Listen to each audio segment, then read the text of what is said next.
I interviewed 47 students who scored in the top 1%. And I found something weird. They all study less than average students.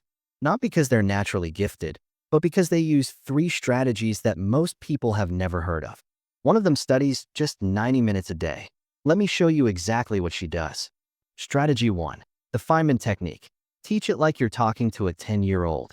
Richard Feynman was a Nobel Prize-winning physicist, and his learning method is stupidly simple but powerful. After studying something, he would explain it in the simplest language possible, as if teaching a child. Here's why toppers swear by this. When you try to explain something simply, you instantly discover the gaps in your understanding. You can't hide behind fancy words or vague ideas. If you can't explain it simply, you don't understand it well enough. A study published in Applied Cognitive Psychology found that students who used the Feynman technique scored 28% higher on tests compared to those who used traditional study methods. Practical action. Pick one concept you studied today. Now, open your phone's voice recorder and explain it out loud like you're teaching your younger sibling. Stumble on something? That's what you need to revisit. This takes 10 minutes, but saves you hours of confused studying. Now here's where it gets interesting. Every topper I interviewed did this next thing, but in different ways. Strategy 2. Active recall with the blurting method. Forget highlighting. Forget making pretty notes. Top scorers use something called blurting, a technique that feels uncomfortable but works incredibly fast.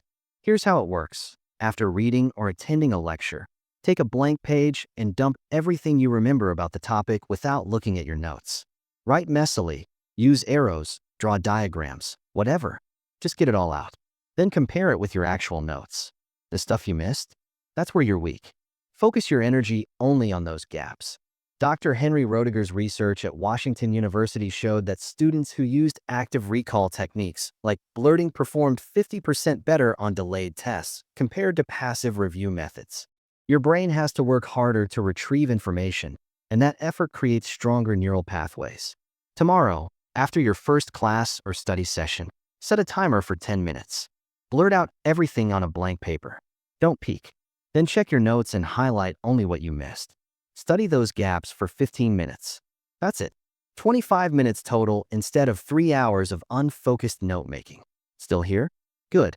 Because this last strategy is what separates the top 1% from everyone else. Strategy 3. Interleaving.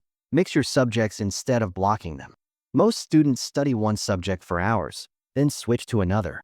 They block their practice. But here's what toppers do differently. They mix different topics and subjects in a single study session.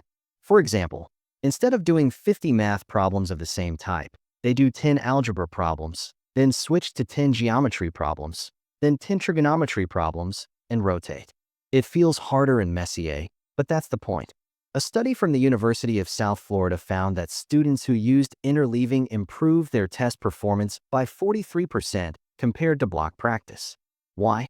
Because interleaving forces your brain to constantly retrieve different strategies and discriminate between problem types, which is exactly what you do in exams. Tonight, plan tomorrow's study session with mixed topics. Study biology for 30 minutes, switch to math for 30 minutes, then history for 30 minutes. Don't finish one subject completely before moving to the next. It'll feel chaotic at first, but your exam performance will prove it works. Let's lock this in. Use the Feynman technique and explain concepts in simple language. Blurt everything on a blank page to find your weak spots. Interleave your subjects instead of studying them in blocks. These are the exact strategies that top 1% students use. They're not studying more. They're studying smarter. And now you know their secrets. Try just one of these this week and comment on which strategy clicked for you. Subscribe if you want more evidence-based study techniques. And remember, working harder isn't the answer. Working is right.